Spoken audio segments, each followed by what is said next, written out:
Finados, feriado nacional. E a pergunta é: pode existir comunicação entre os vivos e aqueles que morreram? Vamos para a Bíblia? Deuteronômio 18, do versos 10 ao 11, diz assim: não se achará entre ti quem faça passar pelo fogo seu filho ou sua filha, nem adivinhador, prognosticador, agoureiro, feiticeiro, encantador, necromante, nem mágico, nem quem consulte os mortos. Eu entendi a referência. A prática de consultar os mortos já existia entre os povos vizinhos do povo de Deus. O Senhor, o nosso Deus, considerou tal atitude abominável e repreendeu ao povo para não fazer tal coisa. É claro. Levítico 20, verso 27 diz: o homem ou mulher que sejam necromantes ou feiticeiros serão mortos, apedrejados, o seu sangue cairá sobre eles. A penalidade para qualquer pessoa que consultasse os mortos era se juntar a eles.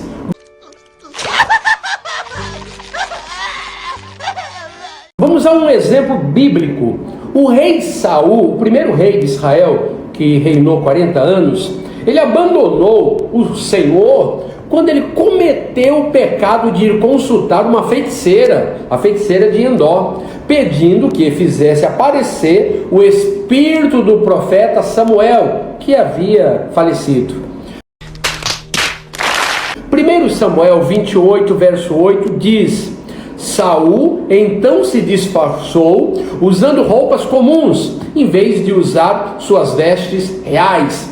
Ele foi à casa da mulher à noite, acompanhado por 2 dos seus homens. Ele disse a ela: quero falar com o homem que está morto. Pode fazer subir o espírito deste homem?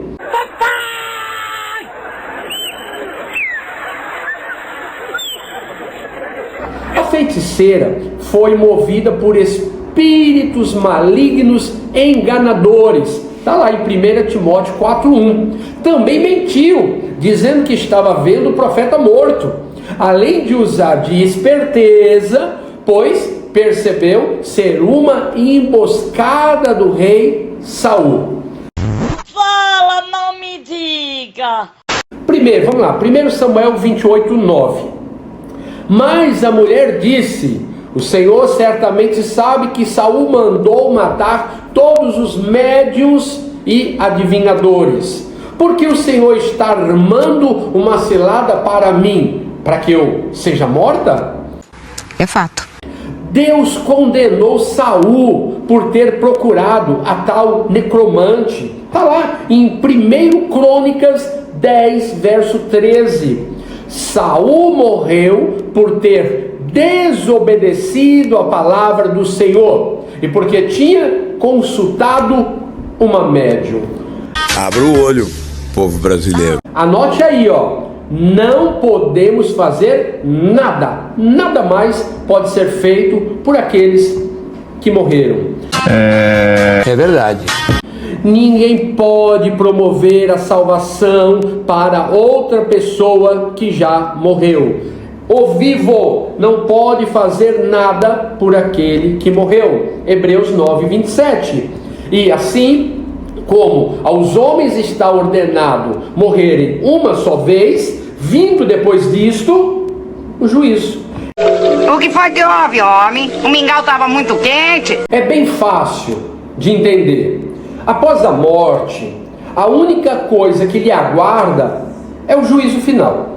Se a pessoa se converteu a Jesus, então ela recebe a salvação, João 5,24, e aguarda a ressurreição, João 5,28. Já quem não acreditou em Jesus ou escolheu viver uma vida contrária à palavra, ela vai aguardar o juízo final.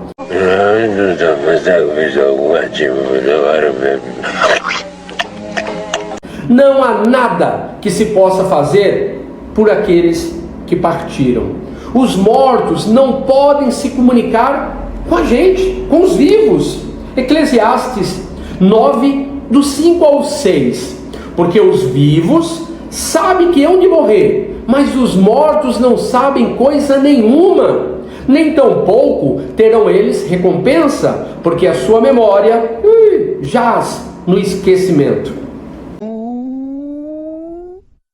Um grande engano é pensar que os mortos podem se comunicar com os vivos, porque para sempre não tem eles parte em coisa alguma do que se faz debaixo do sol. Eclesiastes 9:6. Satanás, o nosso inimigo, ele se transfigura como se fosse anjo de luz para tentar nos enganar. 2 Coríntios 11:14. Portanto, quando aparece uma pessoa morta, na verdade é o diabo, imitando e iludindo com suas mentiras.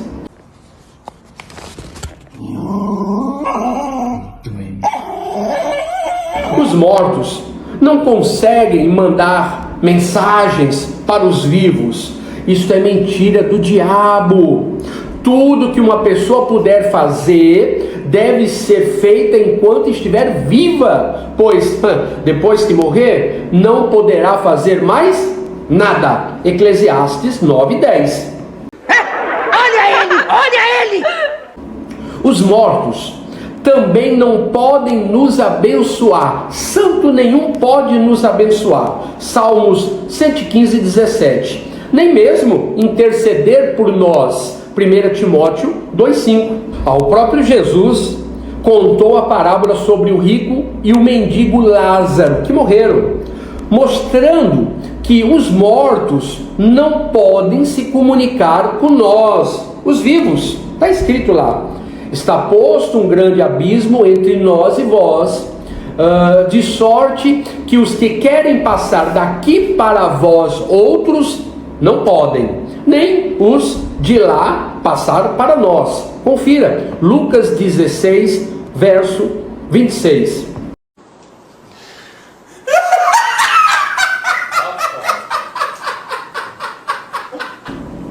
Deus é quem colocou esse limite que impossibilita a comunicação entre vivos e mortos.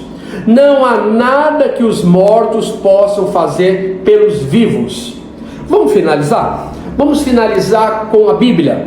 Mateus 22, verso 32. Fácil. 22, 32.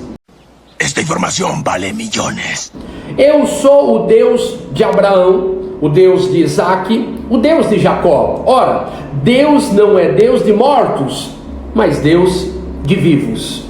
A fé cristã ensina que a única forma de haver vida após a morte é a ressurreição dos mortos, que um dia reviverão em seus próprios corpos restaurados para a salvação eterna, ou então para serem julgados. Apocalipse 20, do 1 ao 6.